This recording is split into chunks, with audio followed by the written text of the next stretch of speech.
Hey, what's going on everybody? It's your bro, hope you're doing well, and in this video I'm going to help you get started with Python, so sit back, relax, and enjoy the show.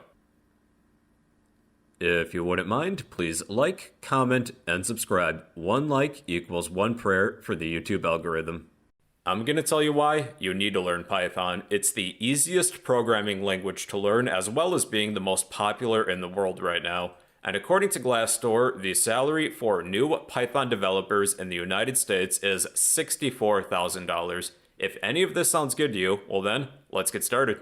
If you need to download Python, go to python.org/downloads and click this yellow Download Python button. Open when done. Check Add Python 3.9 or another version to path. Install now. And then give it a little bit. It states here that setup was successful, so let's close out of this. Our next step is to download an IDE. That's an acronym for Integrated Development Environment. Think of it as software that helps us write other software. One IDE that I recommend is PyCharm. You can find it at jetbrains.com/PyCharm. Go to download. If you would like to pay for a professional version, you can click this download button. But since I don't like to pay for things, I'm going to use the free community version. At this point, we just have to follow the standard installation procedure. Click Next. You can pick a destination folder, but I'll keep the default. Next. If you would like a desktop shortcut, then check this. I would also recommend updating the path variable. Next. Install. And then give it a minute or two. Then after finishing, I have a desktop shortcut, so I can just click on this to run PyCharm. Let's create a new project. Name this project whatever you like. I'm going to name this project Hello World. And I recommend not creating a main.py welcome script right now. I'll show you how to do that manually. And let's create. If you need a Python file to work with, this is how to create one. Go to File, New, Python file, and I'm going to name this main, and then click Python file. Alright, ladies and gentlemen, we now have an empty Python script that we can use to begin coding. Now, if you checked this box, create a main.py welcome script, and then created a new project, then your main Python file will probably look a little something like this, but that's completely fine. We can just delete this. I don't know about you guys, but the font is very small for me, so let's change that. We can change that by going to File, Settings, Editor, Font, and you can increase the font size. Let's say 25. You can also change the font too. What's a good one? How about that? Then click Apply and OK. Much better. We can actually see something. To run a Python script, just click this green play button in the corner. Alternatively, you can go to the Run tab and then go to Run. Okay, so this box that appeared at the bottom, this is referred to as a terminal window. This will display any output that your program has. And this line at the end, process finished with exit code 0, that just means that there were no errors in this program. So currently this program doesn't do anything, but let's change that. Let's print something. Let's print a message. So to print a message to the terminal window, type print, and then add a set of parentheses, and then you can type a message, but it has to be within quotes, either double quotes or single quotes. It doesn't matter. So let's think of a message. I don't know. I love pizza. Then let me run this. And in my terminal window, it says, I love pizza. To print another line, just add another print statement. Print, and then your message within quotes. It's really good.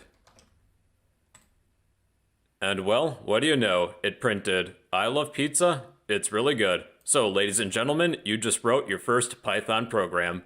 By the way, you can change the font as well as the font color of your terminal window by going to File, Settings, then go to Editor, Color Scheme, Console Font, and Console Colors. Let's change the font. Let's say I would like whatever this font is, then click Apply. Let's change the font color too by going to Console Colors. For any output, you can click number 2 and select a color. Let's say I would like bright green. That should be decent. And for anything else, let's say this will be a dark color so I can barely see it. So then let's click apply and OK. Oh yeah, that's much better. Well, everybody, that was your very first Python program. I'll post any useful links and timestamps for this video in the comments section down below. But yeah, welcome to Coding with Python.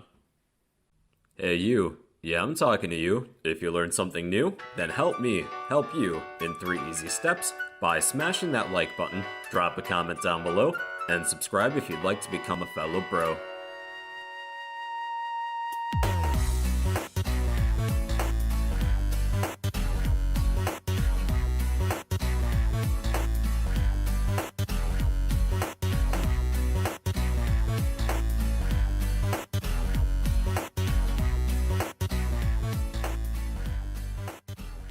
Hey, what's going on everybody? It's your bro, hope you're doing well, and in this video I'm going to explain how variables work in Python, so sit back, relax, and enjoy the show. If you find this video helpful, please remember to like, comment, and subscribe. Your support will help keep this channel running. Alright, let's do this. A variable is a container for a value. It behaves as the value that it contains. It's much like in algebra lessons back in the day where we had to solve for whatever value x was, and then we can reuse x and it behaved exactly as that value. Well, with programming, we can do that, plus we can assign variables of different data types, so they are not limited to just numbers. We can assign whole words, numbers, and even these things called booleans, which are either true or false. But I'll get more in depth into data types a little bit later on in this video. So let's create a variable, and this is how to do so. We need a unique name for this variable. Let's say name. Name equals some value. Now the first data type that we'll cover is strings. A string is a series of characters. So to create a string, we can either use single quotes or double quotes in Python, and we can assign this a value of whatever your own name is. So I will assign this variable name a value of bro. Now this variable will behave exactly as if it was this value, this name, and then we can reuse this variable for something. So let's print whatever our name is. Print name. And this will print whatever your name is to the console window. Now when you print your variable, make sure you don't put it within quotes, because what we're doing then is literally printing the word name, as you can see here. So if you need to use your variable for something, make sure it's not within quotes. Now we can combine our string variable with another string. So within our print statement, let's print a string literal such as hello space plus name. So we are combining strings, and then we're printing the result to the console window. So this will print hello bro. Now you can actually check the data type of a variable. So I'm going to turn this line into a comment. So what you'll do is take the name of the variable, surround this with a set of parentheses, and then precede the set of parentheses with the type function. And this will print the data type of this variable to the console window. And you can see that it says class str, short for string. A string is a series of characters. A name is a good example of a string, a series of characters. So that is how to check the data type of a variable. Just use the type function. Now you can actually combine variables together as long as they're of the same data type. So let's change our name to maybe first name, and we'll create a second variable called last name. Now a common naming convention with variables, if it has 2 words, separate each word with an underscore. It's not necessary, but it's common practice for Python. And honestly, I sometimes forget about that, but don't tell anybody. So let's create another variable called last name. Last name equals whatever your last name is. And then let's create a third variable called full name, full underscore name. And let's combine first name plus last name. And let us display full name along with hello plus full name. Now, these 2 names were combined together to create a whole new variable. Actually, what I think I'll do is add a space within my variable. So I'm doing a bunch of string concatenation. I'm combining the variable first name plus a space character plus last name. So the result is hello, whatever your first name and last name is. So that is a variable of the string data type. It is a series of characters. Now, with strings, we cannot normally use these for any sort of math, That's where the next data type comes in. For the time being, I just turned all of these lines into comments, and we are going to move on to the int data type, short for integer. This time, let's create a variable called age, and we will assign this a value of whatever your age is. Let's just say that I'm 21. Now, when you assign a value of the int data type, make sure that it is not within quotes, because then technically it would be a string then, and you can see that the color scheme for this number actually changed. So if this was a string, we would treat it different than an int data type, because with strings, we cannot normally use them for any sort of math. So we now have a variable called age, and we can actually increase or decrease or do whatever we want with the age. Let's increase our age by 1. Let's say it's our birthday. To do so, we would say age equals age plus 1. And then let's print our age to the console window. Print age, and you can see that it says I am 22. Now there's a shorthand way of writing this.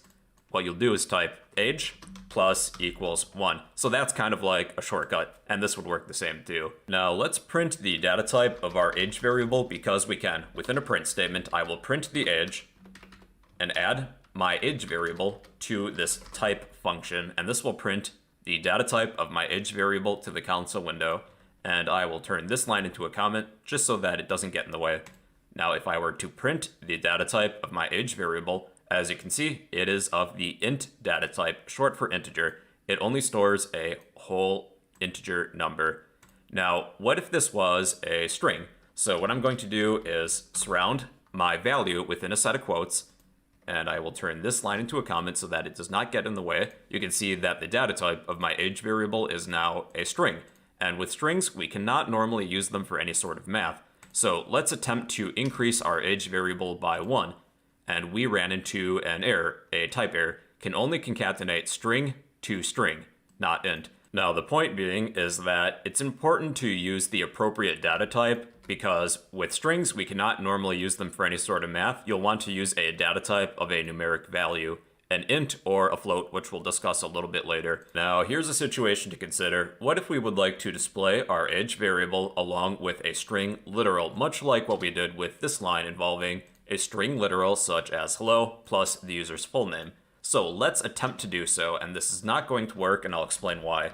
So within our print statement, let's say something such as your age is plus age. Now we're going to run into a type error. That's because we attempted to use string concatenation with a string literal and a variable of a different data type, a variable of the int data type. In order to display our age along with the string, we would need to convert our age variable to the string data type. And one way in which we can do that is by typecasting, and we'll cover this more in the next video. So we're going to surround our age variable, that is of the int data type, with a set of parentheses, and precede this with str, short for string. And this will convert our variable to a string that will allow us to display it with another string. Now, if we were to run this program this way, this will now display your age is, and in this case, 22. So if you need to display a variable of a different data type along with the string, you would just need to use a string cast to convert that data type to a string. But we'll cover this more in the next video on typecasting. So that is the int data type. It stores a whole integer number. And the next data type is the float data type. And I'm going to turn these lines into comments, and we can move on. Now, the float data type is a numeric value that can store a number that includes a decimal portion. An int data type cannot store a decimal portion. That's why it's int, short for integer. It only stores a whole number. This time, let's say we have a height, and I will assign this a perfectly normal height of maybe 250.5 centimeters. So this decimal portion is important. That's indicating that this is a floating point number, a float for short. So let's print our height to the console window. Print height, and this will print whatever my height is. And now let's check the type of our height using the type function. So within a print statement, I'm going to add my height, surround this with another set of parentheses, and precede this with the type function. And the data type of my variable height is a float, short for a floating point number, a numeric value that contains a decimal portion. And now for practice, let's print our height along with a string literal. So let's create a string literal such as your height is plus height. but guess what? We're going to do some typecasting. So surround height with a set of parentheses, and precede this with str so that we convert height to a string so that we can use string concatenation within this print statement. And this will print the message, your height is 250.5. Actually, let's add centimeters to the end. So plus cm. And there we go. And that is what a floating point number is. Float for short. It is a numeric value that contains a decimal portion. Now, the last data type that we're going to cover is the Boolean data type. It is a variable that can only store true or false. Let's say we have a variable called human. If we were to assign this a Boolean value, this would be either true or false. And we can print whatever this value is. Let's print whatever human is, and this will display false.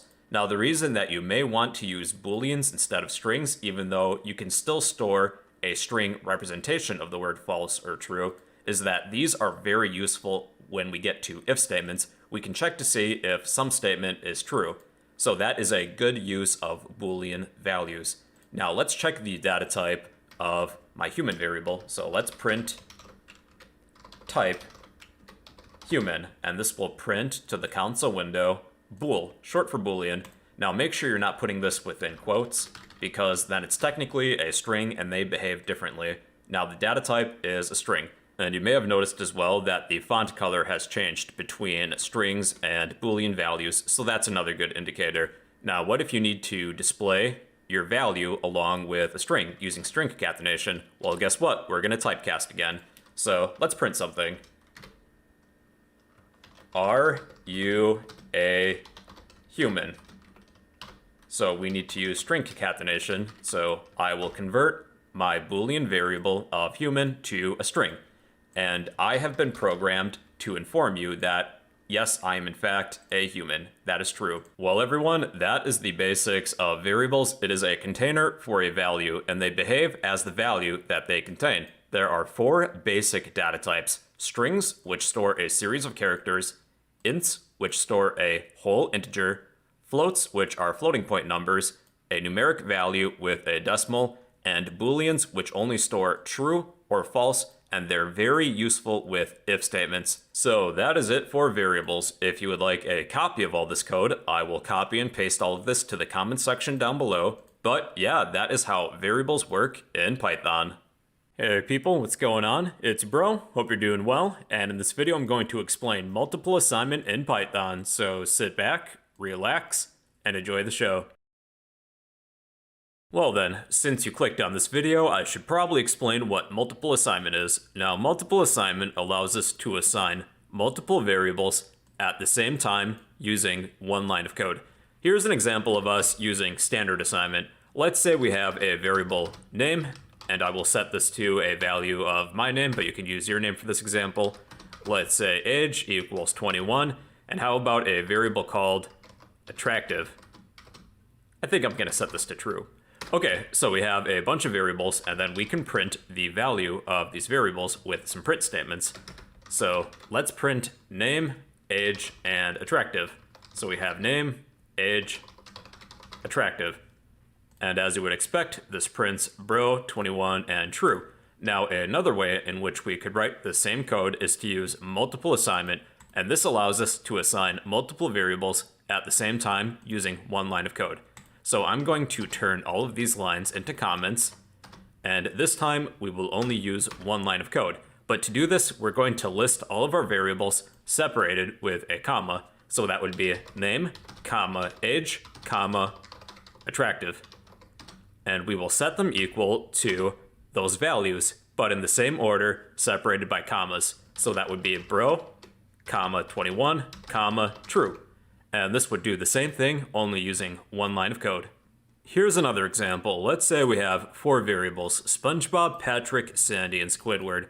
And let's pretend that they're all around maybe 30 years old. At least it seems like they're around 30 years old, but I could be wrong. I'm not too familiar with SpongeBob lore. So let's set them all equal to 30. Now, we could write this using 4 lines of code, or we could use multiple assignment to write the same thing using 1 line of code. So if all of these variables are all equal to the same value, there's a little bit of different syntax here. So let's begin with the first variable of SpongeBob equals Patrick equals Sandy equals Squidward. Then we're going to set them all equal to 30. And this should work just fine using only one line of code. Well, everybody, that's pretty much it for multiple assignment. It allows us to assign multiple variables at the same time using one line of code. I will post all of this code in the comments section down below. And well, yeah, that's how multiple assignment works in Python. Hey, what's going on, everybody? It's your bro. Hope you're doing well. And in this video, I'm going to demonstrate some useful string methods in Python. So sit back, relax, and enjoy the show.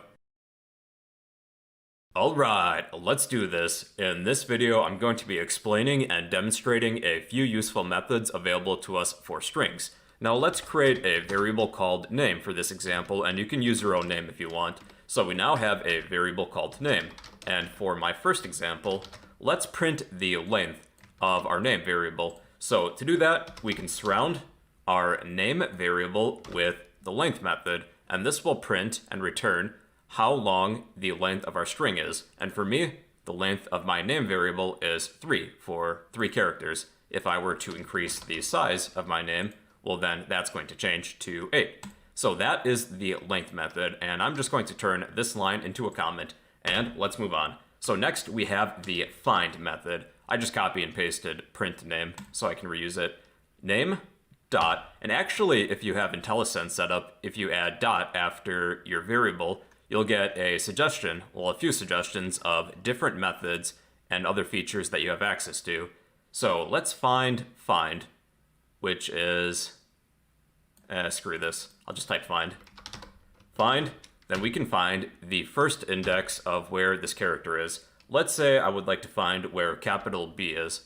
Well, that is at index 0 because computers always start with 0. So this first character would be 0, then R would be 1, and then O would be 2 for this example.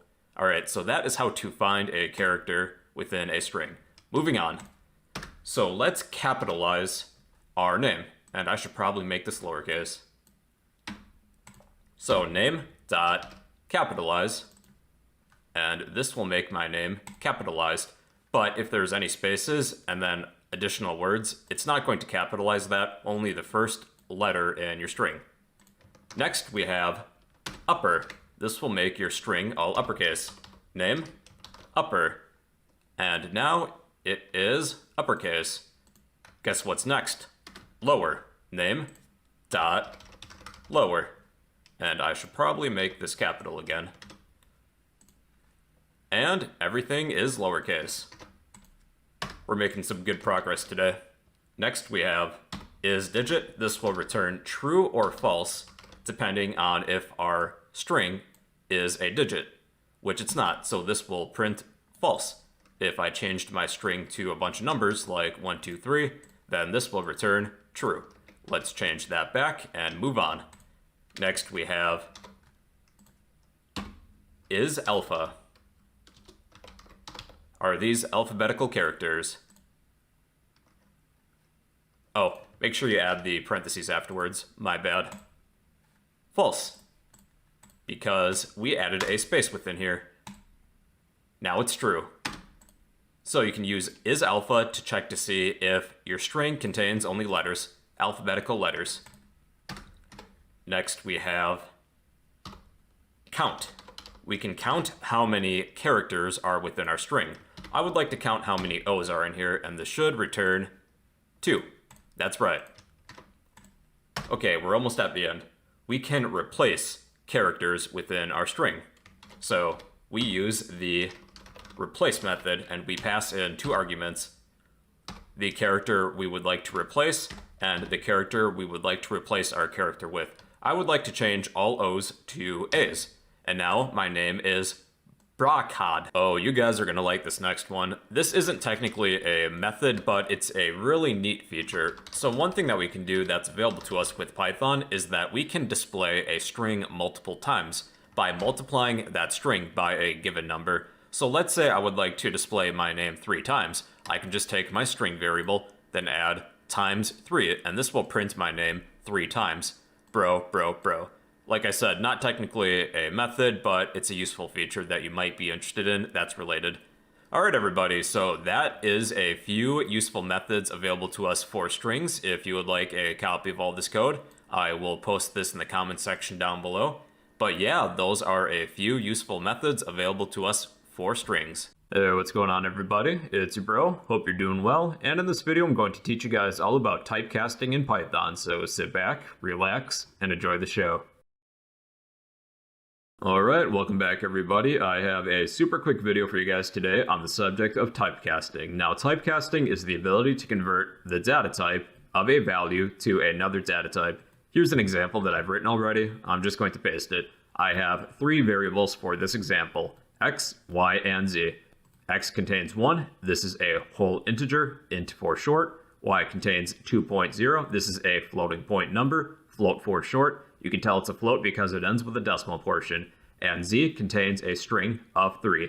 A string is a series of characters, and you can tell it's a string because it's surrounded with a set of quotes. And remember, with strings, we cannot normally perform math on strings. So I have 3 print statements for x, y, and z. And as you would expect, they contain the values of 1, 2.0, and 3. Now let's begin by converting both y and z to the integer data type via typecasting. In order to perform typecasting on a value or variable, type that value or variable and surround this with a set of parentheses. Whoops, I missed. And then precede this with the data type you'd like to convert this value or variable to. I would like to convert y to an integer, and then you can use this for whatever you need. So I'm going to replace y within my print statement with y after we typecast it as an integer, and this will display 1, 2, not 2.0, it's the whole integer of 2, and then 3. So this is not a permanent change. If you need to make this as a permanent change to y, you'd have to reassign it. So let's say y equals y, and then we're going to typecast y. So let's surround this with a set of parentheses and precede this with the data type we'd like to convert y to. So now y is a whole integer, and then we will print y without the typecast this time. And our result is 1, 2, 3. Now z is storing a string, and with strings we cannot normally perform any math on strings. For example, within my print statement, I will state z times 3. You would think that the result would be 9, right?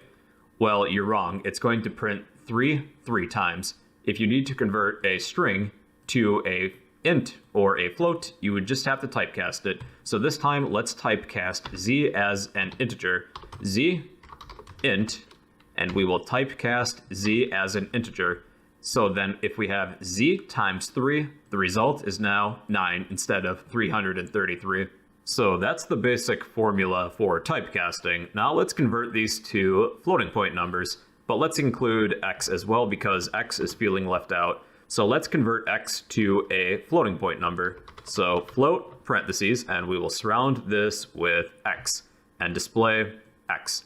And actually, let's convert y and z to floats as well because why not? So the results are now 1.0, 2.0, and 9.0. Remember that we multiplied z times 3.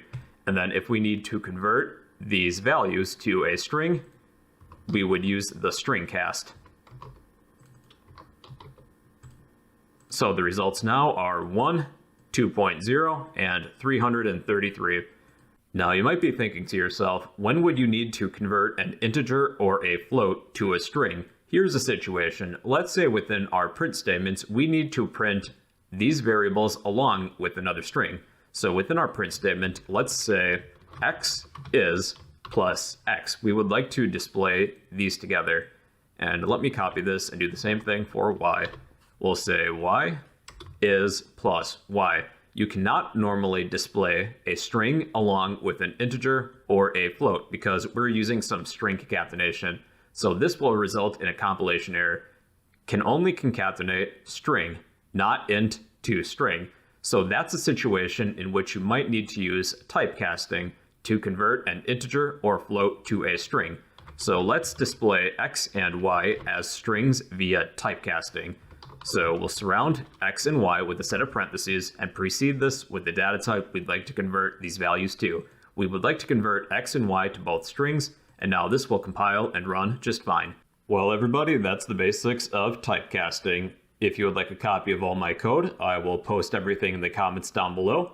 If you found this video helpful, don't be afraid to help me out by smashing that like button, drop a comment down below, and subscribe if you'd like to become a fellow bro. Hey, what's going on, everybody? It's Bro. Hope you're doing well, and in this video I'm going to teach you guys how we can accept some user input in Python, so sit back, relax, and enjoy the show. Ladies and gentlemen, this is where the fun begins. In this video I'm going to explain how we can accept some user input in Python, and we do so by using the input function, and then we type in our input to the console window, but it would probably be good practice to let the user know what we want them to type in exactly. So let's ask for somebody's name. Within quotes, inside the input function, I'm going to type, "What is your name?" And now our program will wait for us to enter in some user input. So you can use your own name for this example. I'm going to type bro. Now to submit some user input, you just type or press enter.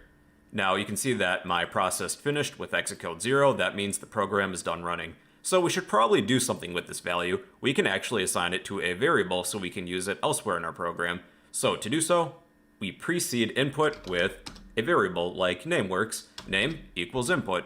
And when we accept some user input, we will assign it to this variable that we called name. And now we can do something with it. So let's print a message involving our name variable that we have. So how about hello plus name? Now when I run this program, we can accept some user input and then do something with that input, such as display a message that says hello bro. And then you can type in whatever you want for your name. Let's say I'm Dude. What is your name? Dude. Hello, dude. Now, this next part is very important. When we accept user input, it is always of the string data type, a series of characters.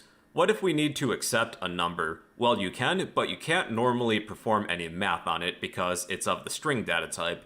We would need to cast it as either of the integer data type or of the float data type. So here's an example of why we can't perform any math on a string.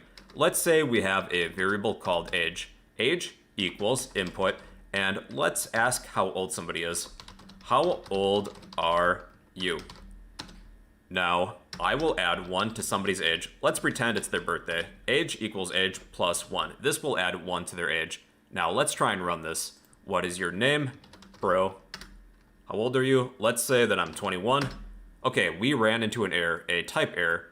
Can only concatenate string to string. With what I mentioned previously, we cannot normally use strings for any sort of mathematical equation or operation. We'll want to cast it to the integer or the float data type. So let's cast our user input to the integer data type, and we will surround our user input with a cast. Surround your input with a set of parentheses and precede this with int. And now we can use this user input in a mathematical operation. So let's try it, even though this won't display age yet. So what is your name? Bro, 21. And our program finished with an execute of 0. There were no problems. Now let's attempt to display this age. So I will print you are plus age plus years old. We're doing some string concatenation here. What is your name? Bro, how old are you? 21. Alright, we ran into a type error again. Can only concatenate string to string. You cannot normally display a variable of the integer data type along with strings, because we're doing string concatenation, we're adding strings together. We would need to convert this variable back to the string data type, so we can cast it. We'll surround our age variable with a cast. Now, this is what's going to happen. We will accept some user input, it will be of the string data type, and then we will immediately cast it to be of the integer data type so that we can treat it as a number instead of a character. And then if we need to display this age, we will need to convert it back to a string so that we can use some string concatenation and display all of these strings together. And now let's try this theory. So what is your name? Bro. How old are you? Let's say I'm 21. Hello, bro. You are 22 years old. Here's a situation. What if we enter a number that contains a decimal portion? So let's try this again. Let's say I'm 21.5 years old. Well, now we ran into a different issue, a value error. Invalid literal for int with base 10. That means if we cast a string as an integer, it can only be a whole number, a portion that does not contain a decimal. And that is where the float data type would come in. It is a data type that can contain a decimal portion. For this example, let's create a third variable called height, and we will ask for somebody's height. Input, we'll create a prompt that says, how tall are you? And we will cast this to be of the float data type so that our string, our user input, can contain a decimal portion, and then we can treat it as a number instead of a series of characters. And I think I will delete this line, we won't really need it anymore. And then let's print their height along with a message. You are plus, then height, but we need to cast this back to being a string. So we'll surround our height with a cast,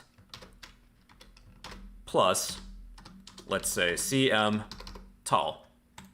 All right, let's test this. What is your name? Bro. How old are you? Let's say I'm 21.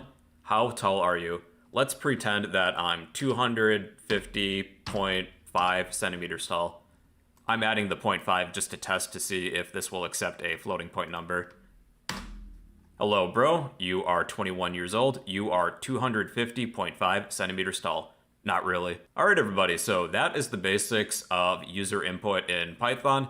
Normally with user input, it will give you a value of the string data type. If you need to use that value for any sort of math, you'll probably need to cast it to be of the integer or the float data type.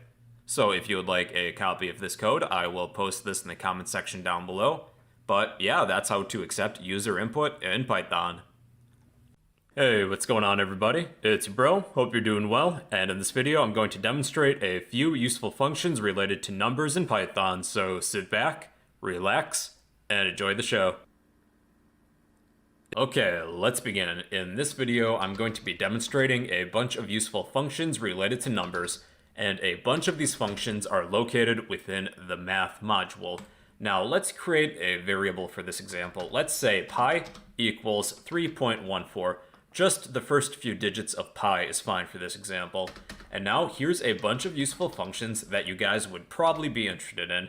The first is round. Round is a built-in function, and all we do is type round, then add a set of parentheses, and then we can pass in a value or a variable as an argument. And the round function will round that number for us. So pi rounded to the nearest whole integer is, you guessed it, 3. Now, we can round a number up by using the ceil function of the math class. Ceil, short for ceiling. So let's print our result, and in order to access this function within the math module, we would type the name of the module, dot, and here's a bunch of functions that we have access to. So we are looking for ceil, and it's actually at the top here for me, and ceil will round a number up to the nearest whole integer. So pi rounded up is 4. Then on the flip side, we can round a number down by using floor, and that is also located within the math module. So let's type math.floor, and pi rounded down would be 3. Up next, I have the absolute value function, but it's ABS for short. ABS will give you the absolute value of a number. So the absolute value of pi, actually let's make this negative 3.14. The absolute value will tell you how far a number is away from 0. So if you pass in a negative number, it will give you a positive number. So that is ABS, short for absolute value. Next we have the pow function. Pow will raise a base number to a power. Let's raise pi to the power of 2. So we pass in 2 arguments, a base and an exponent.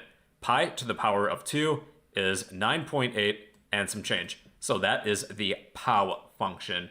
Next we have square root. So this is located within the math module. We'll type math.sqrt, short for square root. And the square root of pi is, let's find out. Oh, I guess we can't pass in pi. Let's round a different number, like 420. Oh, I guess that's because I made pi negative. Okay, so the square root of 420 is 20.4 and some change. So that is the square root function. All right, we have two left. We have the max function. The max function will find the largest of a varying amount of values. So let's create three variables for this example. Let's say x equals 1, y equals 2, and z equals 3. We can use the max function to find the largest of these values. So within a print statement, let's use the max function and pass in all of the different values or variables that you would like to compare. So I would like to find the largest value between x, y, and z. And the result in this example is 3. Now the min function will find the lowest. So min, and then pass in your values or variables. So I would like to find the minimum value between x, y, and z. And in this case, it is 1. Well, everybody, those are a few useful functions that you guys might be interested in. If you guys would like a copy of this code, I will post this in the comments section down below. But yeah, those are a few useful functions related to numbers in Python. Hey, what's going on, everybody? It's Bro. Hope you're doing well. And in this video, I'm going to explain string slicing in Python. So sit back, relax, and enjoy the show. Alright then, let's talk about slicing. Slicing can be used to create a substring by extracting elements from another string. The same principle can also be applied to different collections as well, but in this video we're going to be focusing on slicing strings. Now to slice a string, we can either use the indexing operator, which is a set of square brackets, or by use of the slice function to create a slice object. This is a little more complex. We'll discuss the slice function near the end of this video. So, with slicing, there are three optional arguments, three fields that we can fill in depending on where and how we want to slice our string. A starting index, a stopping index, and a step. Let's begin with the starting index. Now, for this example, let's say we have a string variable called name, and this will store a value of whatever your own full name is. Yes, I legally changed my name to Brocode. You can use your own name for this if you want. So what I would like to do is to create a substring based off a sliced portion of my full name. So what I would like to do is create a substring based off of just the first part of my name, just bro. So let's begin by creating a substring. Maybe I'll call this first name equals. Now to slice a string, type in a string or the name of a variable that contains your string and follow this with the indexing operator. And like I said, we'll discuss the slice function a little bit later. So we need a starting index and a stopping index, but we'll begin with the starting index. Where do we want to begin our slice? So computers, they always start with 0. So the first character in your string will have an index of 0. I would like my slice to begin at index 0. So I'll list that for the starting position, the starting index. So let's test this just to be sure it works. I'll just print first name. And let's see if this prints capital B, which it does. So following that same pattern, the next character within my string would have an index of 1. That would be R. Then the next index 2 would be O, and 3 should be an empty space. All right, so that is the starting index within string slicing. If we would like to slice an entire portion of our string, not just one letter, we need a stopping index as well. And both of these fields are separated with a colon. So let's say I would like to slice the first 3 characters of my string. So this would have an index of 0, 1, 2. And this isn't going to work as you would imagine, and I'll explain why. So you would think that indexes 0 through 2 would give us 3 letters, right? But it only gives us 2. So this first index is inclusive.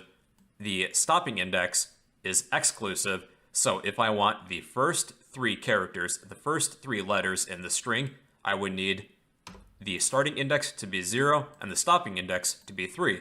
And now this should print my first name and not anything else. There is a shorthand way of writing this too. So if you were to leave this first index blank for start, well, Python is going to assume that this is 0, the beginning of your string. So this would be no different than what we had previously, just having :3. Now, let's try and create a separate substring for a last name. So, last name. Name. Now we need a starting index and a stopping index. So we need the starting index at least. So this would be 0, 1, 2, 3, 4. 4, colon, and where do we want this to stop? 0, 1, 2, 3, 4, 5, 6, 7. And remember that this is exclusive, so we're going to place 8 here.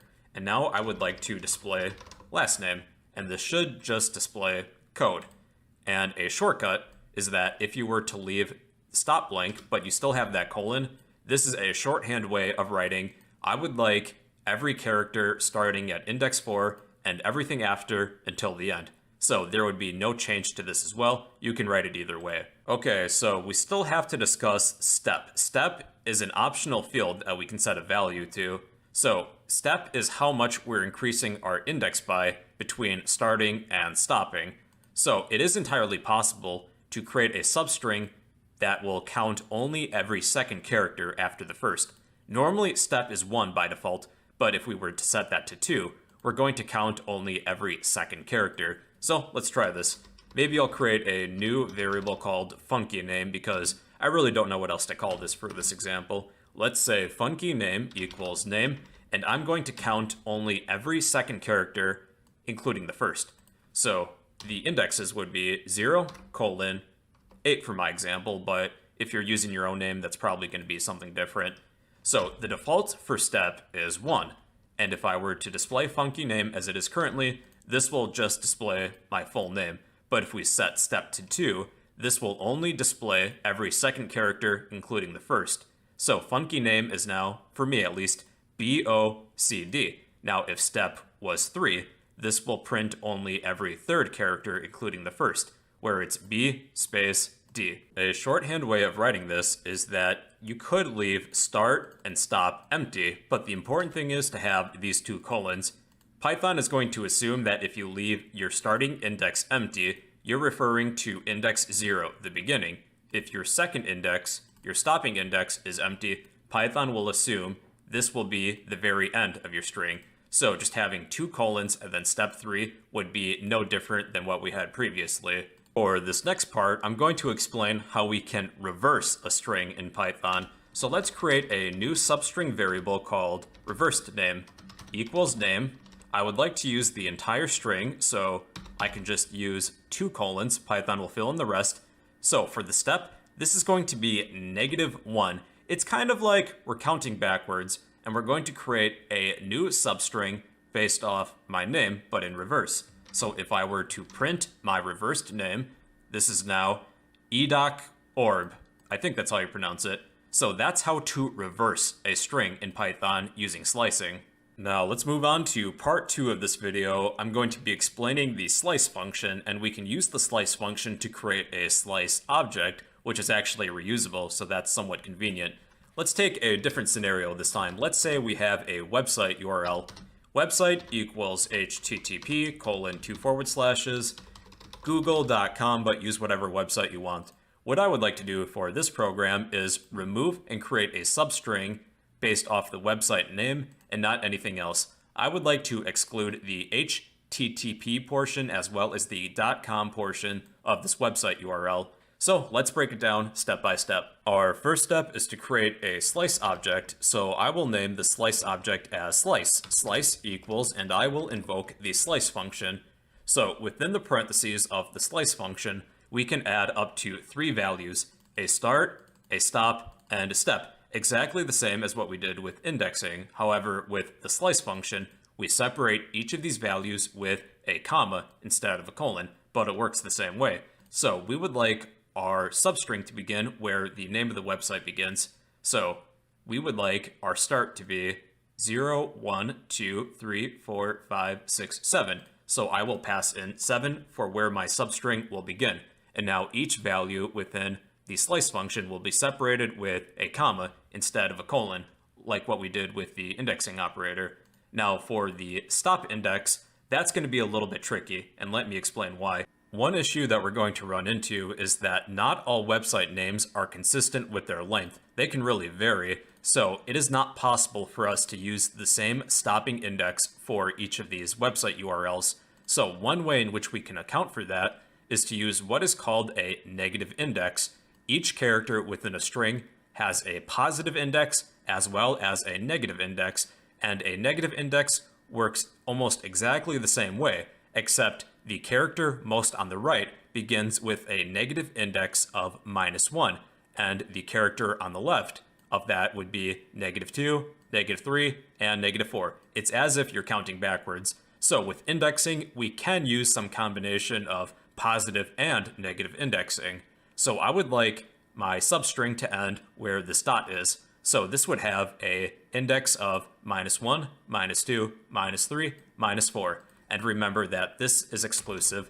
So I would like my slice to begin at index 7 and a negative index of 4 for the stopping position. So that will give me just the website name and remove the HTTP portion as well as the .com portion of my website URL. And now we have a slice object and we can reuse this. So to apply your slice object, type in the name of your string, index operator, and place your slice right within here. And let's print this. So print our website and apply the slice to it. And now this should give us just the website name. And now let's test this with maybe another website. I'll rename this as website 1 and let's create website 2. And let's try a different website name for good measure. So let's try Wikipedia. So we can reuse our slice object and we will apply our slice to website 2 this time. And this should remove the URL portions, HTTP as well as .com. All right, everybody, so that is slicing strings in Python. You can either use the indexing operator or the slice function to create a slice object. If you would like a copy of all this code, I will post all of this in the comment section down below. But yeah, that is how string slicing works in Python. Hey, what's going on, people? It's your bro. Hope you're doing well. And in this video, I'm going to explain if statements, else if statements, and else statements in Python. So sit back, relax, and enjoy the show. Alright, people, let's talk about if statements. An if statement is a block of code that will execute only if its condition is true. It's a very basic form of decision making with programming. For this example, let's create a prompt where we will ask a user for their age, and depending on what their age is, we will print a response. So let's say age equals input, and then we will add a prompt. How old are you? Now this will return a string, so we should probably cast this as an integer data type. So we now have a variable called age where we will accept some user input. Let's check somebody's age with a variety of if statements. So let's check to see if somebody's age is greater than or equal to 18. So to create an if statement, type if, and then some sort of condition. If age is greater than or equal to 18, to finish this if statement, add a colon at the end. Now pay attention to this. If I move down to the next line, you'll notice that my cursor is now indented. Any indented code underneath an if statement is the block of code for that if statement. So if this condition is true, we will execute some block of code. If it's false, we'll skip over it. So if somebody's age is greater than or equal to 18, let's print you are an adult. And let's try this program. How old are you? Let's say I'm 21. So my condition when we get to the if statement is going to check to see if this condition is true. If it is true, we're going to execute this block of code. If it's not, we skip over it. So how old are you? Let's say I'm 21. I'm going to hit enter. And my if statement is true, so we execute this block of code which prints, you are an adult. So what if this condition is false? Let's say I'm 12. Well, then we're just going to skip over this block of code and continue on with the rest of the program. If you would like your program to take some other course of action, if this condition is false, we can add an else statement. So after the if statement, add else. Make sure you get the indentation right. You don't want this within the block of code for the if statement. So if this condition is false, we can take some other course of action. So if somebody's age is less than 18, let's print you are a child. So let's try this again. I'm going to enter that I am 12 years old. Not really, but let's just pretend I am. So this will now print you are a child. If this condition is false, perform this block of code for the else statement.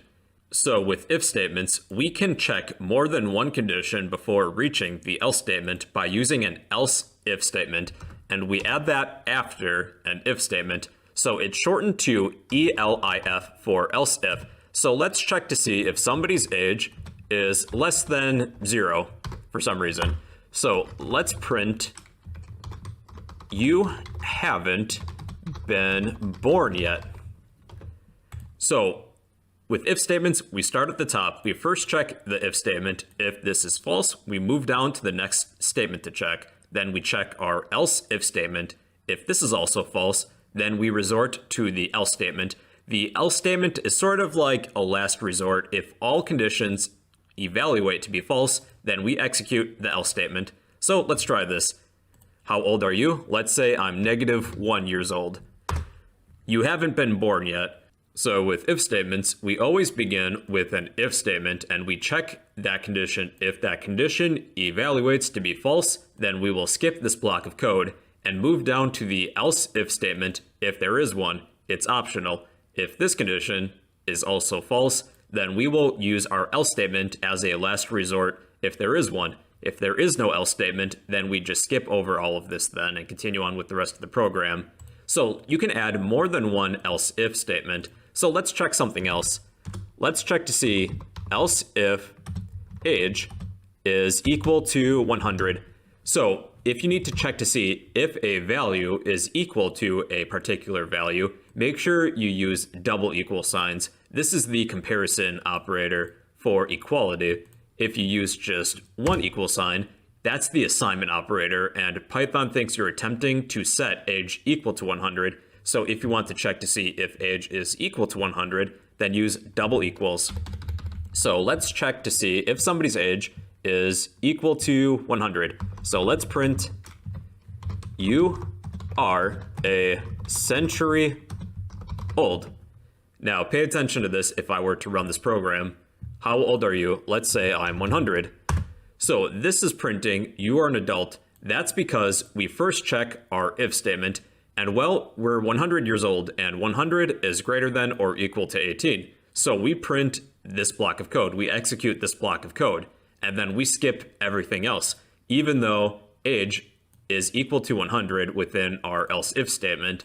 So the order of your if statements does matter. So let's change this around. Let's add this to the very beginning. And this will be our if statement, and we will set age is greater than or equal to 18 to be an else if statement. So we're first going to check to see if age is equal to 100. If not, we will check to see if age is greater than or equal to 18. And we just follow that order. So let's try this again. How old are you? I am 100 years old. You are a century old. So we first check our if statement. If this condition is true, we will execute this block of code. If it's false, we just go down the order till we reach our else statement. Well, everybody, that is the basics of if statements. We have if statements, else if statements, and else statements. So if you would like a copy of this code, I will post this in the comments down below. But yeah, that is how if statements work in Python.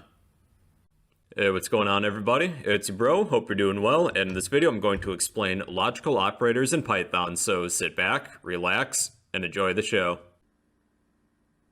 Alright everybody, let's talk about logical operators. These are used to check if two or more conditional statements are true. So we'll be discussing the AND as well as the OR logical operators. There's also a third one called NOT, but that works a little bit different, and I'll explain why. So let's create a program to demonstrate this. Let's create a program where we will ask somebody for the temperature outside. And then depending on the temperature, if it falls within a certain range, we will print a message. So we'll need to use AND as well as OR logical operators to do this. So here I have a prompt, temp for temperature equals input, what is the temperature outside? So I'm going to cast this as an integer data type. So what if we want to check to see if our temperature is within a certain range? We can use the AND logical operator to check two or more conditional statements. This is how we might do that. Let's check if temp is greater than or equal to 0 degrees Celsius. And we can check another condition too. If temp is less than or equal to 30 degrees Celsius. So we need to add a colon at the end to finish this if statement. And let me just fix some of the spacing. Okay, so with the AND logical operator, in order for this entire condition to be true, both conditions must be true. This needs to be true, and this needs to be true. So if our temperature is equal to or above 0, as well as being less than or equal to 30, that means our temperature falls within a certain range. So let's print a message such as, the temperature is good today. Print, go outside. All right, let's try it. So what is the temperature outside? Let's say it's 20 degrees Celsius. Well, the temperature is good today. Go outside. This condition is true. 20 is greater than or equal to 0, and temperature is less than or equal to 30. Let's try a different temperature, like negative 20 degrees Celsius, so it's really freaking cold outside right now. As you can see, nothing happened because our first condition was false. Our temperature is not greater than or equal to 0, but our temperature is less than or equal to 30, so our second condition is true, but our first condition was false.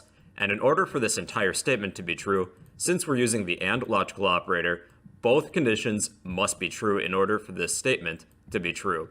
Now let's discuss the OR logical operator. We can check to see if our temperature is below or above a certain range. So let's write else if temp is less than 0 or temp is greater than 30. So that means it's going to be either very cold outside or very hot outside. So let's print a message. The temperature is bad today. Print, stay inside. All right, let's try this again. What is the temperature outside? It is negative 20 degrees outside. The temperature is bad today. Stay inside. So with the OR logical operator, as long as one of these conditions is true, then the entire statement is true. It doesn't matter if one of them is false. As long as one of them is true, then the entire statement is true. Last but not least, we have the NOT logical operator. This works a little bit different from the AND as well as the OR logical operator because we can check one or more conditional statements instead of two or more conditional statements. So what the NOT logical operator will do is that it'll take a conditional statement. If it's true, it's going to flip it to false. If it's normally false, it's going to flip it to true. So for this example, we have another way in which we could write this, although it's a little more complex. So if our statement is true, what we can do is that we can flip it to false using the NOT logical operator. If it's normally false, we can change it to true. So what we'll do is surround one or more conditional statements with a set of parentheses and precede everything within the parentheses with the NOT logical operator. So if the statement is normally true, it's going to become false using the NOT logical operator. If it's normally false, it's going to be true then. Let's do the same with the else if statement. So surround one or more conditional statements with the NOT logical operator. So now these roles are going to be kind of reversed. So let's try this again. What is the temperature outside? It is negative 20 degrees outside. The temperature is good today. Go outside. So what we should probably do is kind of reverse these roles. So I'm just going to swap everything within these if statements with each other. And now this should work the same as it did before, but we just wrote it a little bit different. What is the temperature outside? It is 15 degrees outside, 15 degrees Celsius. The temperature is good today. Go outside. So with the NOT logical operator, you can surround one or more conditional statements with the NOT logical operator. And what this will do is flip it from being false to true or from true to false. Well, everybody, that's the basics of logical operators in Python. If you would like a copy of all this code, I will post this in the comments down below. But yeah, that's the basics of logical operators in Python. Hey, what's going on everybody? It's your bro, hope you're doing well, and in this video I'm going to explain while loops in Python, so sit back, relax, and enjoy the show. So, while loops. A while loop is a statement that will execute its block of code as long as its condition remains true. Later on in this video, for this example, we're going to create a program where we will prompt a user to enter their name. If they attempt to skip that prompt, then we will continually ask the user to enter their name, and they can't continue on with the rest of the program until they do so. The key thing to keep in mind with while loops is that you'll want some way to eventually escape the while loop. If you don't have any way to escape the while loop, that's referred to as an infinite loop. So let's create an example of an infinite loop because it's fun. So to create a while loop, type while and then some sort of condition. So for our condition, let's say while 1 is equal to 1. So this will always be true. Now, what do we want to do when we execute this block of code? Let's print something. Print help. I'm stuck in a loop. All right, so let's try this. While 1 is equal to 1, print this statement. And we will just continue on and on within this while loop because we have no way to escape this while loop. So now let's use this concept and write a program where we will prompt a user to type in their name. If they don't type in anything, then we will continue to prompt them to type in at least something. So let's say name is equal to, and then to just keep this blank, we'll just set this to a set of quotes. And then let's write a while loop here. While name, and let's check the length of name. If the length of our name is equal to 0, then we will ask the user to type in their name. Name equals input, enter your name. So then once we escape the while loop, let's print something. Print hello plus name. Whoops. Hello plus name. All right, so when I run this, we are giving the user a way to escape the while loop. They have to type in something for their name. As long as the length of my name is equal to 0, keep on printing this prompt, enter your name. So I'm just going to hit enter a bunch of times. Enter your name, no. Enter your name, no. Enter your name, no. So we are stuck within this loop until we enter something for our name. So this time, let me type in a name, then hit enter. So therefore, our condition is now false. The length of my name is now 1, 2, 3. So 3 is not equal to 0, therefore our while statement, our while loop, is false, and we continue on with the rest of the program. There are a few variations in which you could write the same program, so let's write this a different way. What we could do is say name is equal to none, while not name. And this will pretty much do the same thing, it's just another way of writing this. Well, everybody, that's the basics of while loops. A while loop is a statement that will execute its block of code as long as its condition remains true. For our example, we asked the user to type in their name. If they were to leave it empty or blank, we would keep on asking the user to type in their name.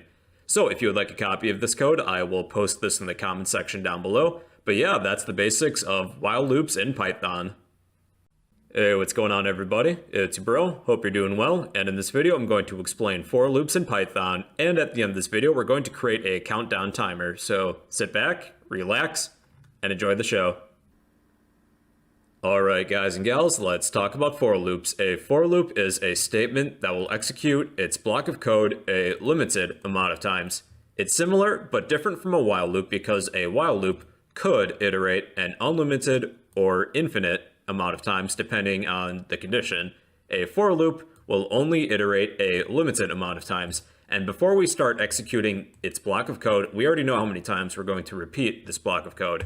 So for this example, let's create a for loop that will simply count up to 10, and then we'll create a few more sophisticated examples. So to create a for loop that will count up to 10, this is what we'll type.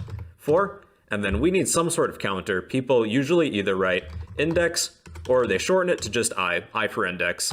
For I in, and we can set a range. Range 10.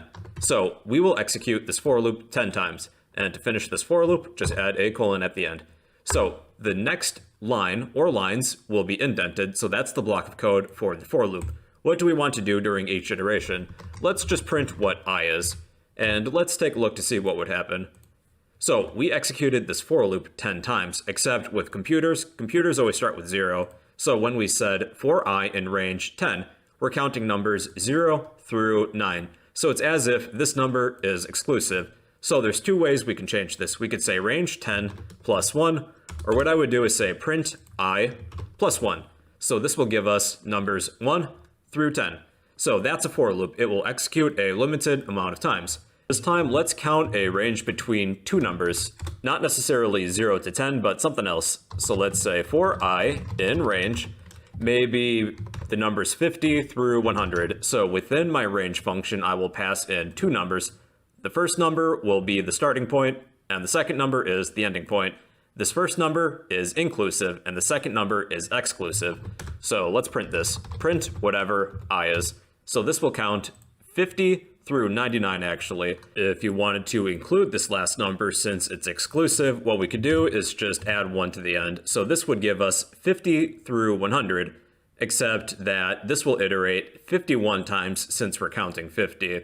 So you just have to pay attention to your range and the numbers that it's counting. Now, one thing that you could do with the range function is that you can add a third argument, and this will function as the step, how much you want to count up or down by. So this time, let's count up by 2. So I'll add comma 2. We're passing in a third argument this time. So this program will now count up by 2, starting at 50 and go all the way to 100. A benefit of for loops is that we can iterate through anything that is considered iterable. This could include a string, the letters in a string, or any sort of collection. So this time, let's create a for loop that will iterate once through each letter in maybe a name. So for I in, and let's type a name here. Type in whatever your first name and last name is.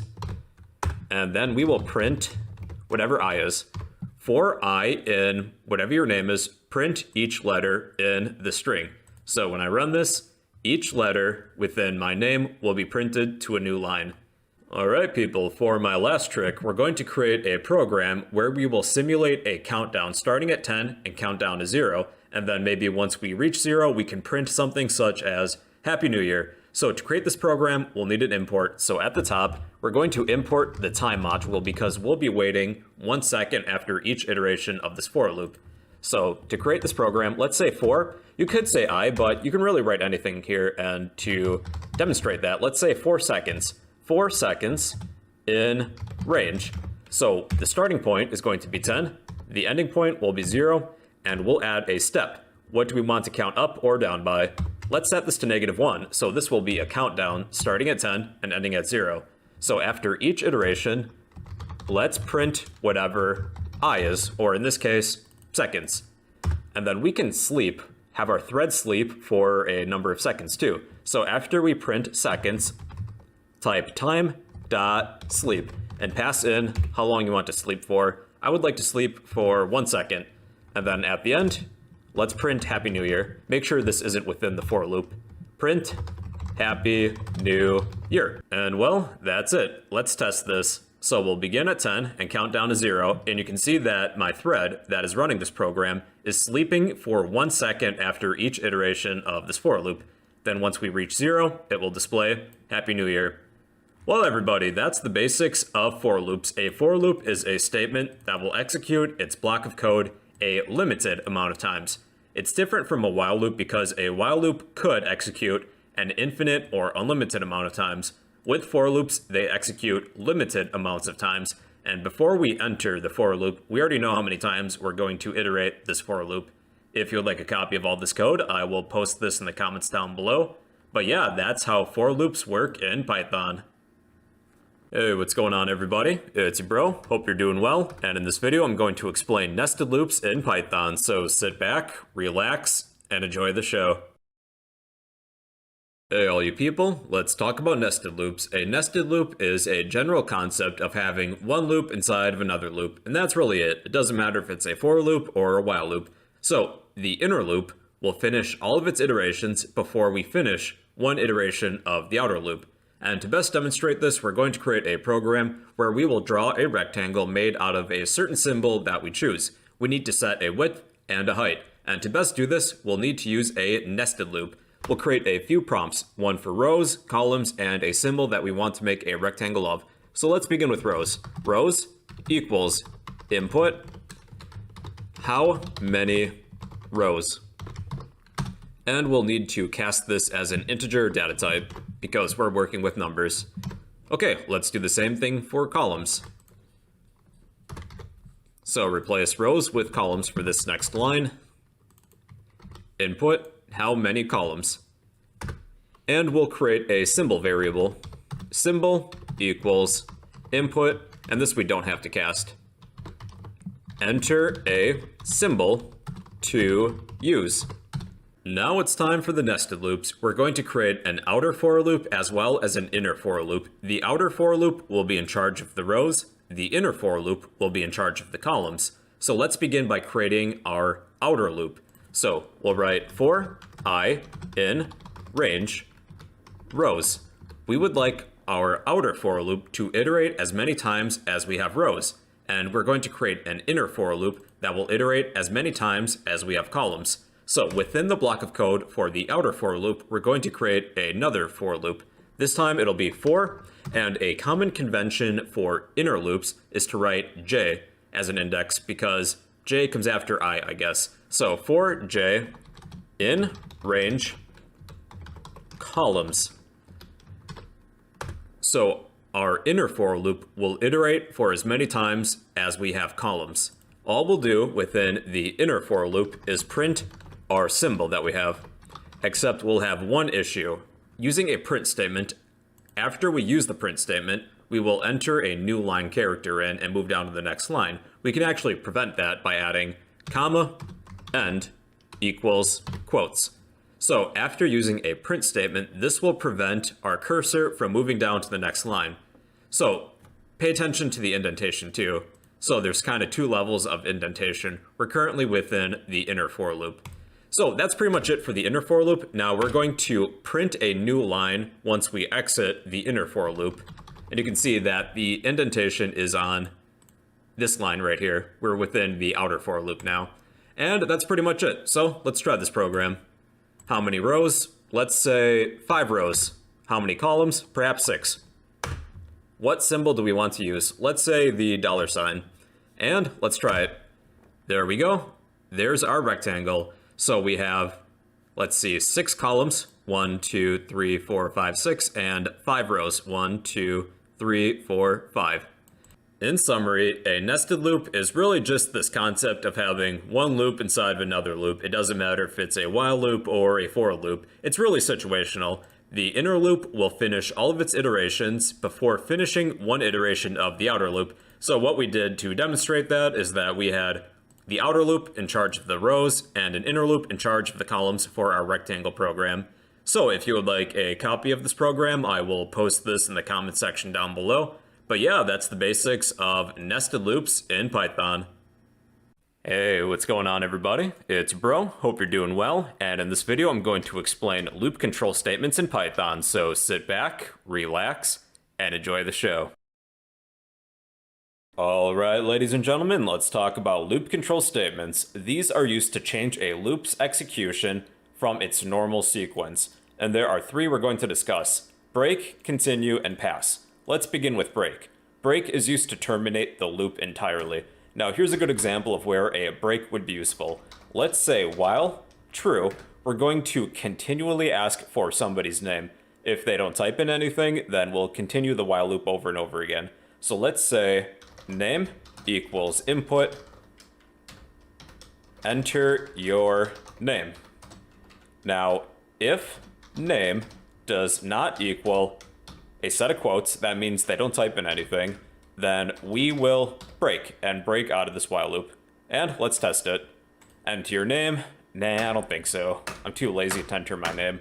Alright, I can see that I'm not going to escape this while loop, so I'm going to type in my name because I give up and hit enter. Therefore, I will break and exit out of this while loop. So a break is used to terminate the loop entirely when it's encountered. Next, we have continue. Continue skips to the next iteration of the loop. Now let's say we have a phone number, phone underscore number, and I will set this equal to, let's say, a random phone number, including dashes, 123-456-7890. What I would like to do is to display this number within the console window without these dashes. This is how to do that using a continue control statement. For I in phone number. So for each character within our string of phone number, what we'll do is check to see if we encounter a dash character. If I is our index, is equal to a dash, then we want to continue and skip over this iteration of the loop. So continue. Then I would like to print whatever our indexes, whatever character we're working on. So if I were to run this as it is, it's going to print each digit on a new line. So with print statements, they will add a new line character to the end of your string. And you can actually change that by adding to the end, comma, end equals, and then a set of quotes. So this will print my phone number without any dashes, 1, 2, 3, 4, 5, 6, 7, 8, 9, 0. So that's a use of the continue control statement. It skips to the next iteration of the loop. Last but not least, we have pass. Pass does nothing. It acts as a placeholder. Let's say that I would like to print the numbers 1 through 20 using a for loop. For I in range 1 through 21. And remember that the second digit is exclusive. So this will iterate once through the digits of 1 through 20.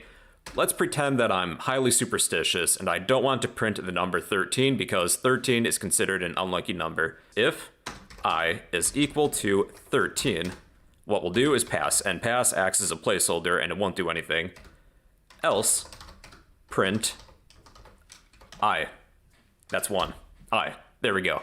This will print the numbers 1 through 20 and skip 13 because we used the pass control statement, which does nothing. It acts as a placeholder. So everybody, those are loop control statements. They change a loop's execution from its normal sequence. We have break, continue, and pass. So if you would like a copy of all this code, I will post all of this in the comments section down below. But yeah, those are a few loop control statements in Python. What's going on, everybody? It's Bro. Hope you're doing well. And in this video, I'm going to explain lists in Python. So sit back, relax, and enjoy the show. All right, ladies and gentlemen, let's get down to business. I got to explain lists to you all. Now, a list is used to store multiple items within a single variable. For example, let's say we have a variable called food, and I will store a string value of pizza because I like pizza. What we could do is that we can store multiple items within this variable by turning this variable into a list. And in order to do so, we're going to surround all of the values that we would like to add to our list with a set of square brackets. And boom, there you have it. We now have a list called food. It is no longer a variable. So what we could do is add multiple items to this list of food. So let's add some other food items that we might like. Let's see, I also like maybe some hamburgers and a hot dog, and maybe some spaghetti. I think I spelled spaghetti right. Okay, so we now have a list called food. Now what happens if we attempt to print this list of food? So print food. So this will print all of the elements found in this list. Each item in a list is referred to as an element. If we need to access a certain element of this list, we have to list the index. So next to our list, we'll add a set of square brackets again, and we need to list the numbered index of the element that we're trying to access. Now computers, they always start with 0, so the first element in our list would be element number 0, the next one would be 1, 2, and 3. So if we need to access element 0, which is in the first position, we would say food, square brackets, and then within here, list the index. So the first position is 0, and this will now print the first element of our list, which is pizza. Let's attempt to access some of these other elements. So the element at index 1 would be, you guessed it, hamburger. 2 would be hot dog, and 3 would be spaghetti. Now what happens if we attempt to access the element at index 4? Well, currently that's out of range because we did not assign a value. So we're experiencing an error, an index out of range error.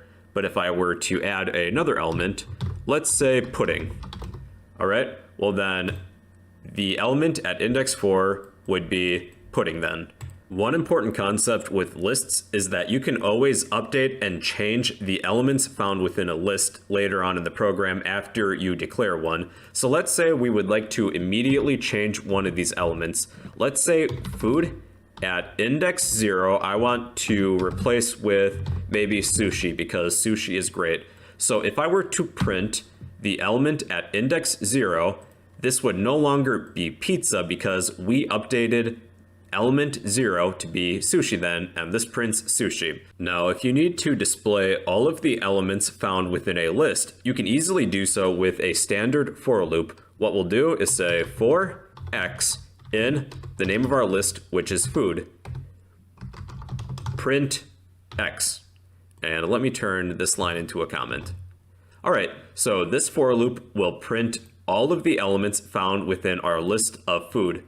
And the results are sushi, hamburger, hot dog, spaghetti, and pudding. All right, people, for this next portion, I'm going to demonstrate a few useful functions of lists. And to access some of these functions, type the name of your list, dot, and there's a bunch to choose from here. Let's begin with append. We can add an element to this list. Let's say at the end I would like to add ice cream. So then if I were to display my list, we now have ice cream at the end because we appended this value to my list of food. So let's go over a few others. So we can also remove a value, food.remove. Let's say I would like to remove hot dog. So I'm going to type that within my function, and this will remove hot dog, and that is no longer here. Next, we can pop. Food.pop. Pop will remove the last element, so this will remove pudding. We can insert a value at a given index. Food.insert. We need to list an index. Let's say 0. That would be the first position. Technically, that's where pizza is currently. And I would like to add cake. And at index 0, we now have cake. So next up, we have sort. Food.sort. This will sort a list alphabetically. So in the first position, we have hamburger, hot dog, pudding, spaghetti, then sushi. We can also clear a list. Food.clear. And this will remove all of the elements of a list. So this will not print anything because we cleared the list. Well, everyone, in conclusion, a list is really just a variable that can store multiple values. Think of it that way. So if you would like a copy of all the code that we have written here today, I will post all of this in the comments down below. But yeah, that's how lists work in Python. How's it going, everybody? It's your bro. Hope you're doing well. And in this video, I'm going to explain 2D lists in Python. So sit back, relax, and enjoy the show. I have a super quick video for you all today on 2D lists, also referred to as multi-dimensional lists. All it is a list of separate lists. So let's begin by creating a few separate lists. Let's say we have a list called drinks, and let's assign a few values. Let's say we have coffee as well as soda and maybe some tea. All right, so we currently have one list. Let's make maybe two more. Let's make a list called dinner. And maybe in here we'll place pizza, then hamburger, and hot dog. Okay, then let's create one more for this example. Let's say dessert.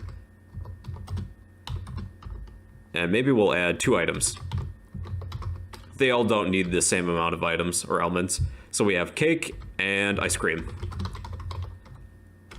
All right, so we have 3 lists, one called drinks, dinner, and dessert. So what we can do is add all of these lists to one list, and let's create a list called food. Food equals, and for each of these elements, we're going to place our lists. So we have drinks, dinner, and dessert.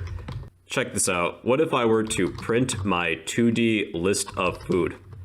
So what ends up happening is that this will print all of the elements found within each individual list, and they're all grouped together. So this first portion is my drinks list, which contains coffee, soda, tea. This next element is my dinner list, which contains pizza, hamburger, hot dog, and the last element, dessert, contains cake and ice cream. If I need to access just one of these lists, I will add an index after my food 2D list and set an index number. So index 0 is referring to my first list of drinks, and this will display all of the elements found within my first list. And if I need just one of these elements, I will add a second set of square brackets and list the index of the item that I'm trying to access. So this very first item, coffee, would be index 0 and then index 0 again. So we need 2 sets of square brackets. And if I were to print this, this will display coffee. So if I go down the list, the next element would be soda and then tea. If I were to change the index within this first set of square brackets, well, now we're working with a different list. This time we're working with our dinner list.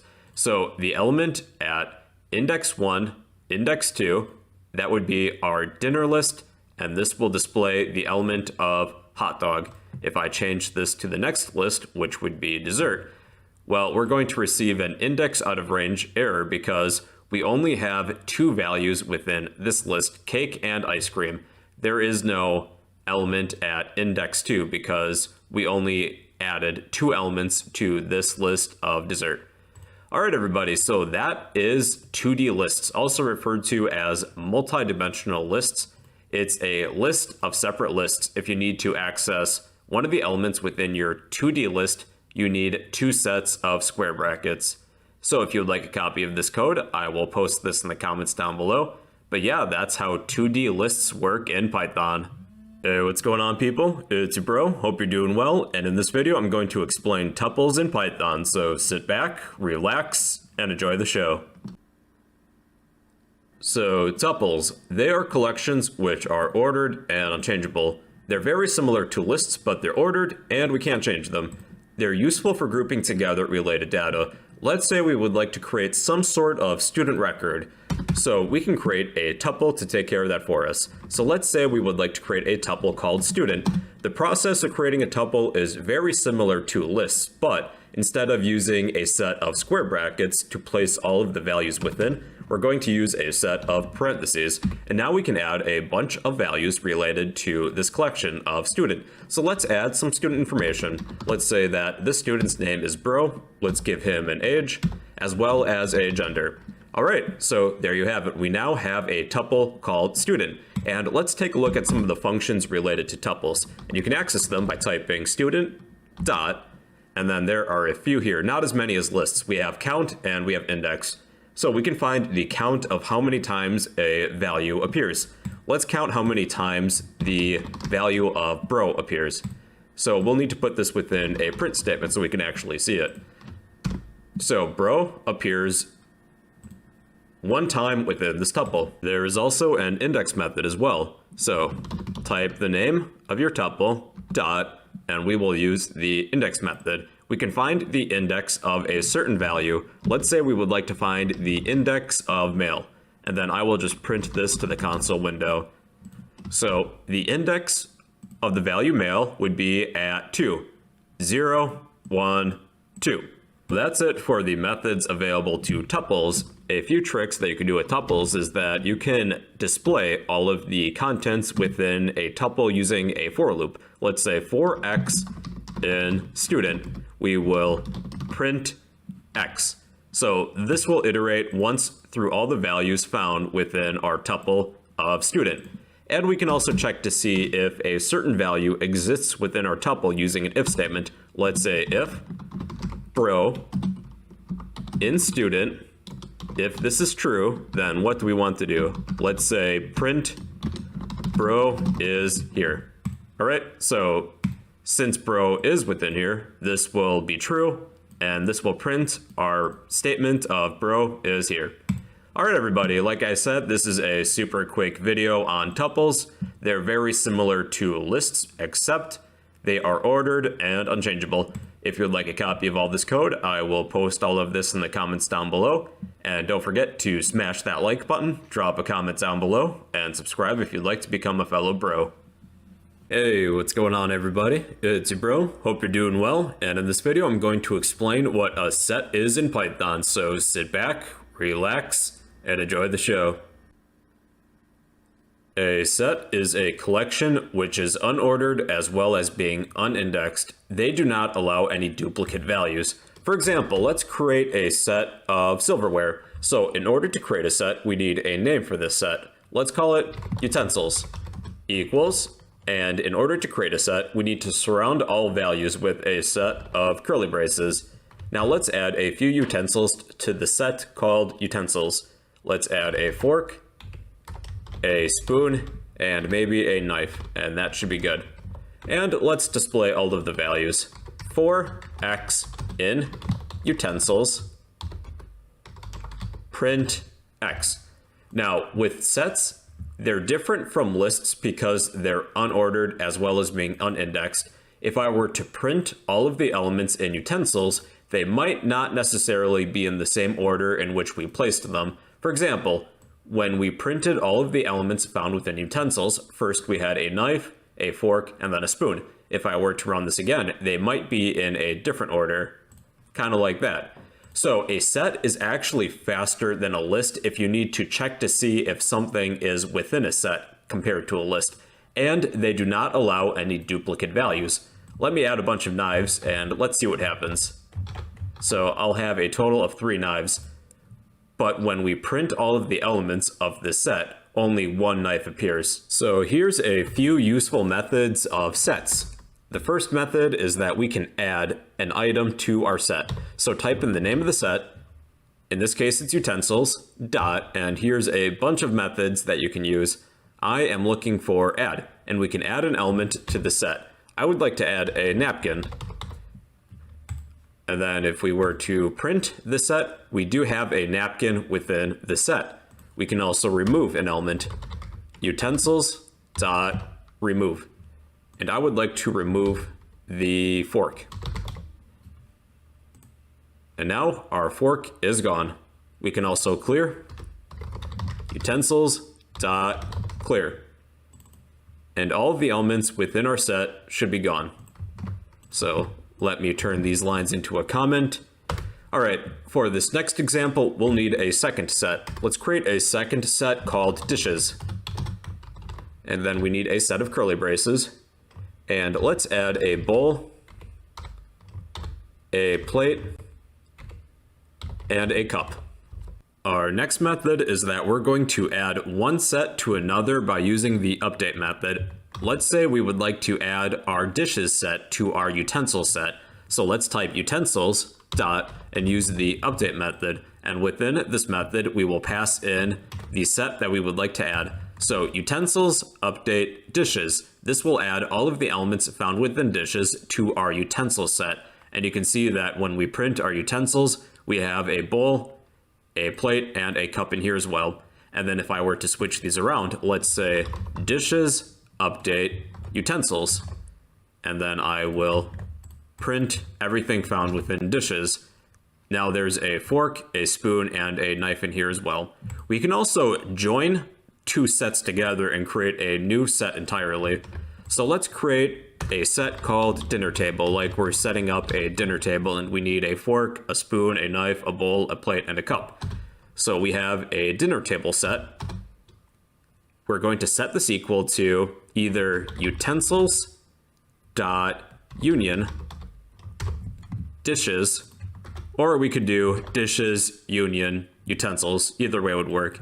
And let's display all of the elements found within dinner table, and we should now have elements from both sets, utensils and dishes as well.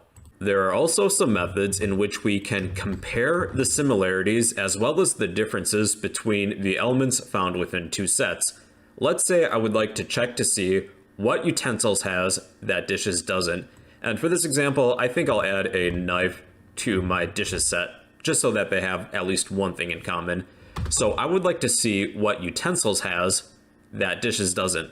So we can do so using the difference method, and I will print the result with a print statement. So I'm going to compare utensils against dishes. Utensils dot difference dishes. And this will print what utensils has that dishes doesn't, which is a fork as well as a spoon. And we can reverse the roles too. We could say dishes, difference, utensils. What do dishes have that utensils doesn't? And dishes has a cup, a bowl, and a plate. They both have knives, so that's why knife isn't appearing. We can also check to see if there's anything that they have in common using the intersection method. So I'll turn this line into a comment. We'll print utensils dot intersection dishes, and this will return whatever element that they have in common, which is a knife. Alright everybody, in conclusion, a set is a collection which is unordered as well as being unindexed. They do not allow any duplicate values, and you can do things like compare two sets, see if there's anything that they have in common, any differences, and we can add or remove elements to a set. If you'd like a copy of all this code, I will post all of this in the comments down below. Don't be afraid to smash that like button, drop a comment down below, and subscribe if you'd like to become a fellow bro. Hey, what's going on everybody? It's your bro, hope you're doing well, and in this video I'm going to explain how dictionaries work in Python, so sit back, relax, and enjoy the show. Alright, let's get down to business. A dictionary is a changeable, unordered collection of unique key value pairs. They're fast because they use hashing, and they allow us to access a value quickly. Now, to create a dictionary, it's very similar to creating a set based on the last video, except we're going to store unique key value pairs. Let's create a dictionary of countries and their capitals. We can store those as key value pairs. So let's call this dictionary capitals. Capitals equals, then we need a set of curly braces, much like what we use with sets. Now we need a key and a value. Let's say we have the USA as a key, and the capital of the USA would be Washington, D.C. So in order to associate a value with a key, we'll follow the key with a colon and then add some value. And the data type really doesn't matter, but in this case, we're just using strings. So the capital of the USA would be Washington, D.C. And to add another key value pair, we'll separate each with a comma, and let's add a few others for good measure.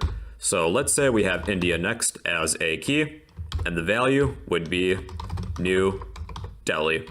And we'll add two more. Let's say we have China, and the capital of China is Beijing. And lastly, let's add Russia. And the capital of Russia is Moscow. And there you have it, ladies and gentlemen. We now have a dictionary called capitals that has unique key value pairs. So remember, with dictionaries, they are unordered. In order to access one of these values, instead of using a numbered index, we're going to use the associated key with that value. Here's an example. Let's say I would like to print the capital of Russia. So I need to use this key of Russia. So in order to do this, type in the name of the dictionary, followed by a set of straight brackets, and then instead of an index number like 0 or 1, 2, 3, I'm going to use the key. So I would like to print the value that's stored or associated with the key of Russia. So when I run this, this will print that value, which is Moscow. So this isn't always safe. Let's say we have a key that doesn't exist, like Germany. Germany is not currently within my dictionary. So if I were to run this, well then my program is going to encounter an error, and this will interrupt the normal flow of my program.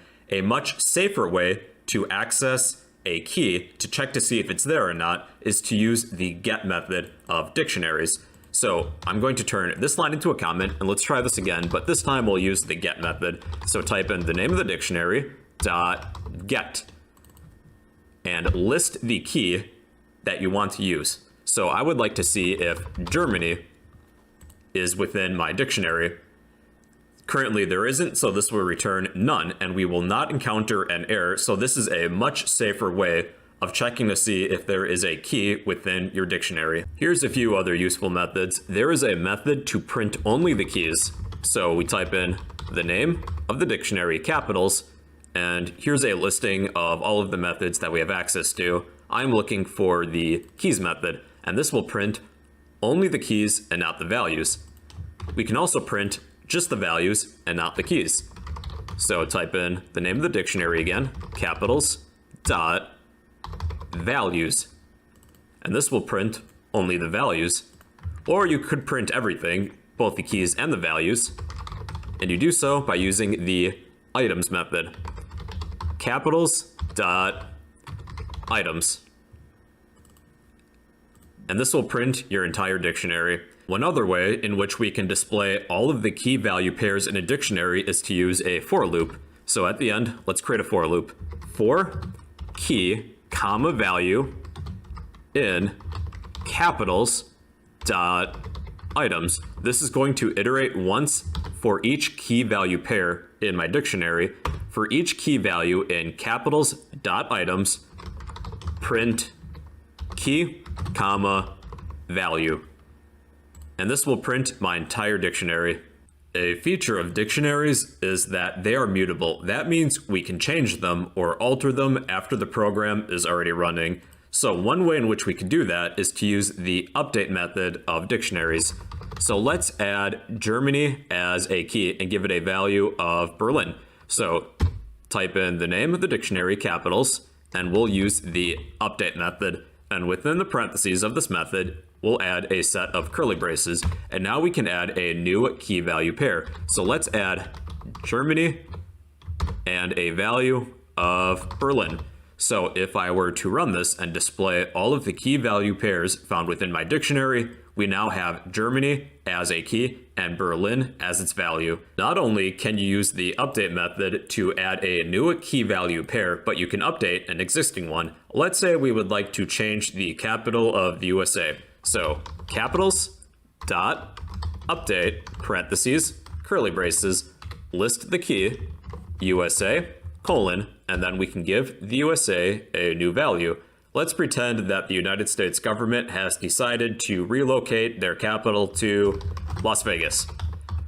So this will now update our key of USA with a new value.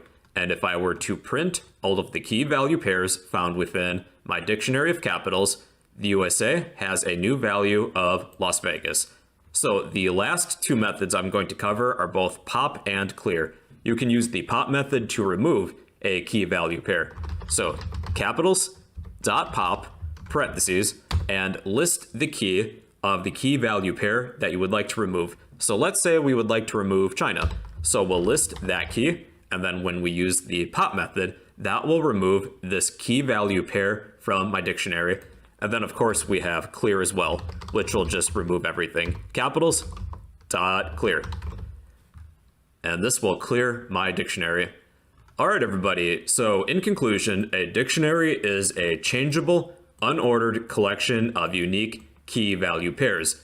They're fast because they use hashing, and they allow us to access a value quickly. Well, that's the basics of dictionaries in Python. If you would like a copy of all this code, I will post all of this in the comments down below. But yeah, that's how dictionaries work in Python.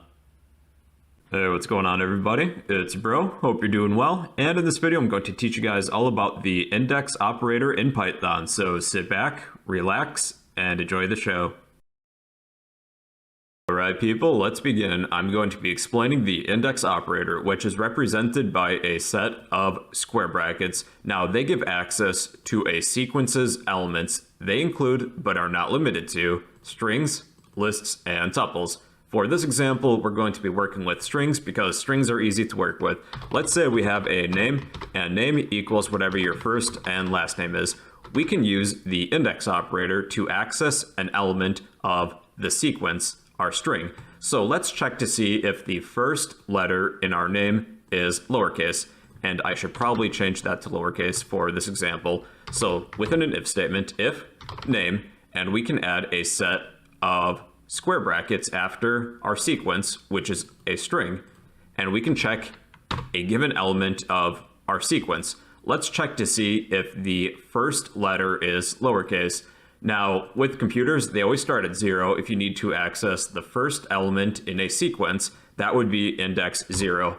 And then the next sequence, well, the next element in the sequence would be 1, then 2, then you follow that pattern. So I would like to check to see if name at index 0, that would be the first character, is lowercase. So there is a method to check that. Dot is lower. This will return true or false. If the first letter is lowercase, then our if statement is going to be resolved to true. And what I could do is that I can perhaps change it to uppercase then. So let's reassign name to equal name dot, and there is a capitalize function here. And then let's print our name. Print name. So when we run this, the first letter in my name is now capitalized.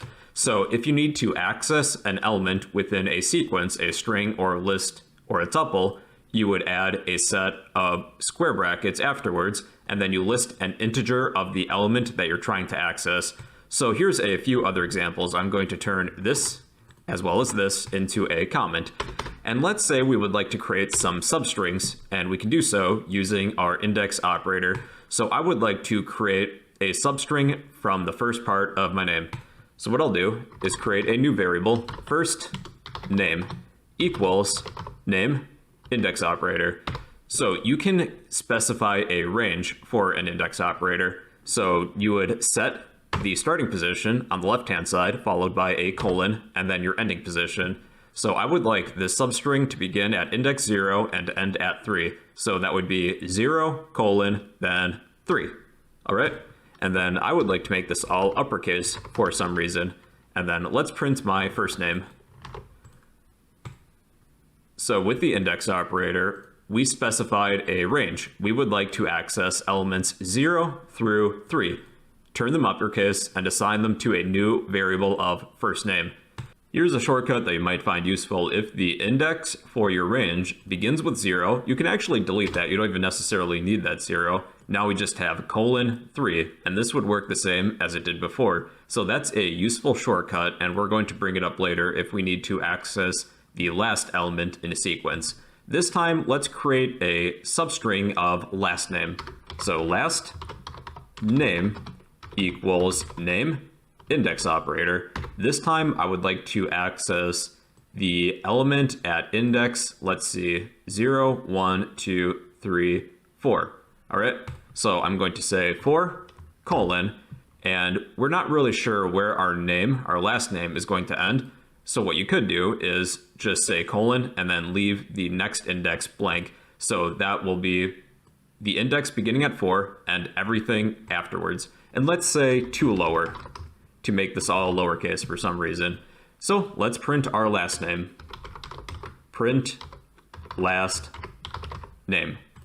So this should take everything starting at index 4 and after that and turn it into its own substring of last name. Now you can access the last element in a sequence by using what's called negative indexing. So let's add an exclamation point to the end of our name. So let's say we have a new variable called last character.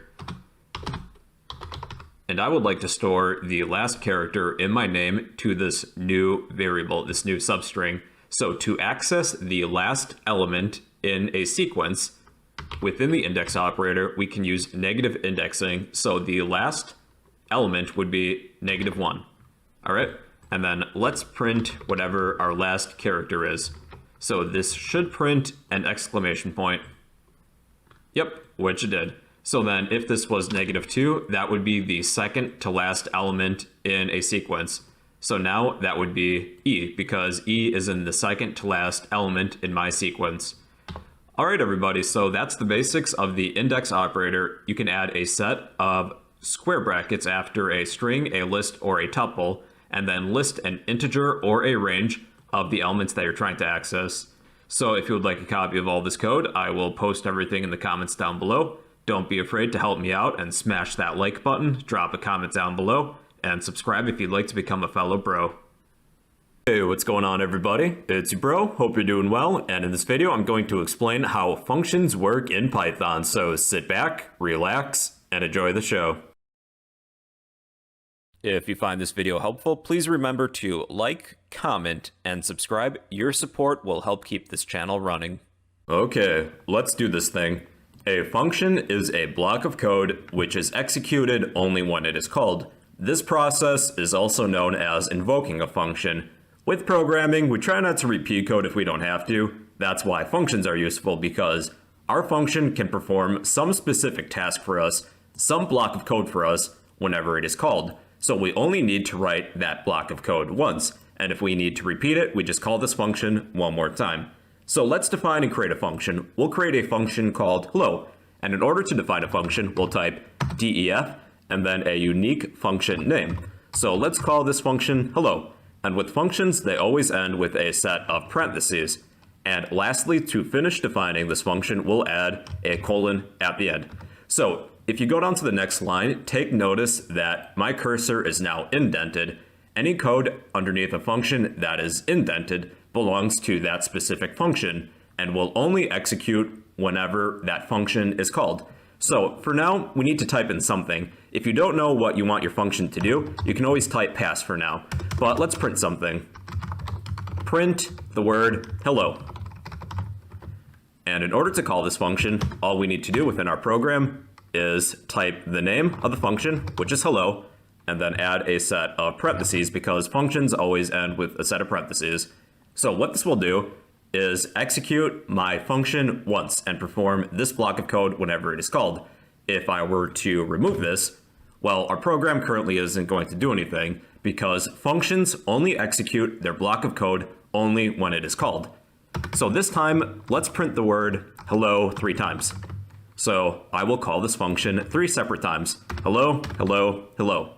So when I run this, our hello function will be called 3 separate times. Now, with functions, they are not limited to just one line. This is an entire block of code, so maybe we can do something else too. Let's print, have a nice day. Now, if I were to run this, my hello function is going to execute this entire block of code 3 separate times.